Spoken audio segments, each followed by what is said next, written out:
আপনারা দেখছেন তাজা খবর 24। আসসালামু আলাইকুম। তাজা খবর 24 সংবাদের সাথে আছি আমি মোহাম্মদ সোহাগ সাইদ।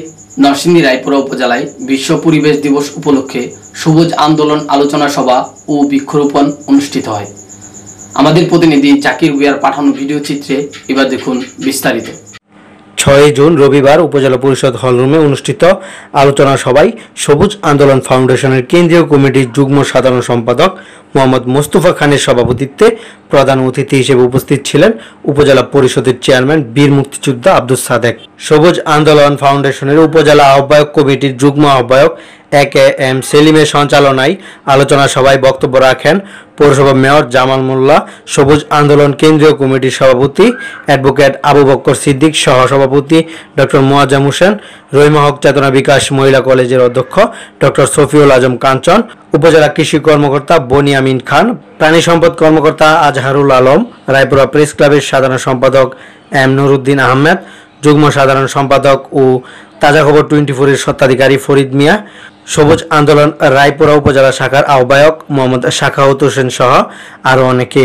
আলোচনা সভা শেষে সবুজ আন্দোলনের পক্ষ হতে বিভিন্ন শ্রেণী পেশার মানুষের মাঝে বিনামূল্যে বিভিন্ন জাতের দেশীয় চারা বিতরণ করা হয়। দেখতে থাকুন আমাদের পুরো ভিডিওটি। আপনি আমার চ্যানেলে নতুন হয়ে থাকলে আমাদের চ্যানেলটির সঙ্গেই থাকবেন। আমাদের সকল আপডেট দেখতে থাকুন। দেখতে দেখতে একদিন অবশ্যই ভালো লেগে যাবে, আর ওই দিনই আশা করি আপনি আমার চ্যানেলটি সাবস্ক্রাইব করবেন। আপনাকে অসংখ্য ধন্যবাদ। যেমন একজন সাংবাদিক এখানে আলোচনা করেছেন যে এই যে নদী ভাঙ্গন এবং বালু উত্তোলন, বালুর যে ড্রেজিং, এই বিষয়গুলি কিন্তু পরিবেশ রক্ষায় অনেক ভূমিকা রাখে। সুতরাং যে সাংবাদিক ভাই এখানে এই বিষয়টি উত্থাপন করেছেন তাকে আমি অনুরোধ করবো যে আজকে যারা এখানে উপস্থিত আছেন, আমার মনে হয় যে রায়পুরার সবচেয়ে বেশি সচেতন মানুষ এখানে উপস্থিত আছেন, কাঞ্চন ভাই সহ সবচেয়ে বেশি সচেতন। আমরা উপজেলা পরিষদ থেকে বালু উত্তোলনের বিষয়ে, ড্রেজিংয়ের বিষয়ে একটা রেজুলেশন পাস করেছি, অনুমোদন করেছি, এবং এই বিষয়ে আমাদের যিনি জেলা প্রশাসক মহোদয়ের সাথে আমি ব্যক্তিগতভাবে আলাপ করেছি এবং জেলা সমন্বয় কমিটিতেও এটা আলোচিত হয়েছে এবং এটা রেজুলেশন হয়েছে।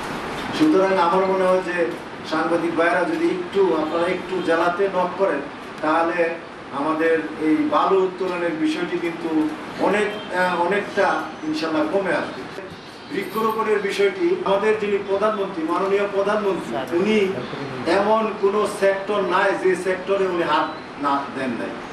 সব কয়টা সেক্টরে উনি হাত দিয়েছেন এই দেশকে উন্নয়নের দিকে নিয়ে যাওয়ার জন্য। কারণ আমি তৃণমূলে ছিলাম, আজকেও তৃণমূলে আছি। এই অবস্থা কিন্তু আগের যারা সরকারে ছিল তারা করতে পারে না। আজকে প্রধানমন্ত্রী যে চিন্তা ভাবনা এগিয়ে যাচ্ছে করছেন তাদের সংগঠনের মাধ্যমে, একটা মহৎ উদ্যোগ।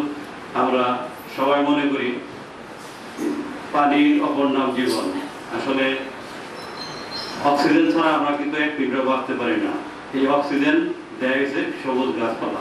এই সবুজ গাছপালা যদি ভালো থাকে, বেশি বেশি থাকে, আমরা সুস্থ এবং সবল হয়ে সবাই এবং আমাদের পরবর্তী প্রজন্ম সুন্দরভাবে বেড়ে উঠবে।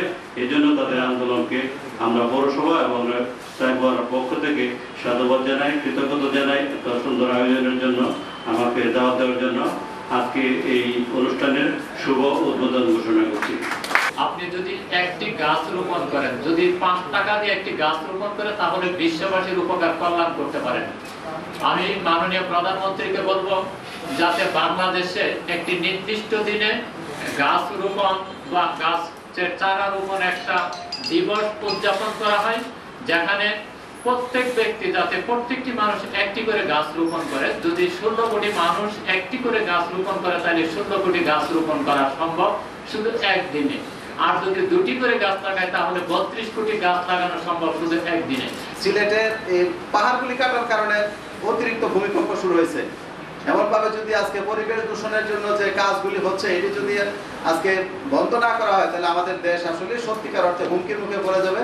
আমি আশা রাখবো যে মাননীয় প্রধানমন্ত্রী সহ যারা দায়িত্বশীল আছেন সত্যিকার অর্থে ওনারা দেশটাকে সুন্দরভাবে চালানোর জন্য যে আন্তরিকতা দিয়েছেন, আমরা যাতে ওনাদের সাথে সহযোগিতা করি। তারপর থেকে 1973 সালে 5 জুনকে বিশ্ব পরিবেশ দিবস হিসেবে পালন করা হয়। বাংলাদেশ 1972 সাল থেকে এই 5 জুনকে জাতীয় বৃক্ষরোপণ অভিযান হিসেবে পালন করে আসছে। সবুজ আন্দোলন যারা নিয়ে কাজ করছেন মূলত এটা একটা পরিবেশ আন্দোলন।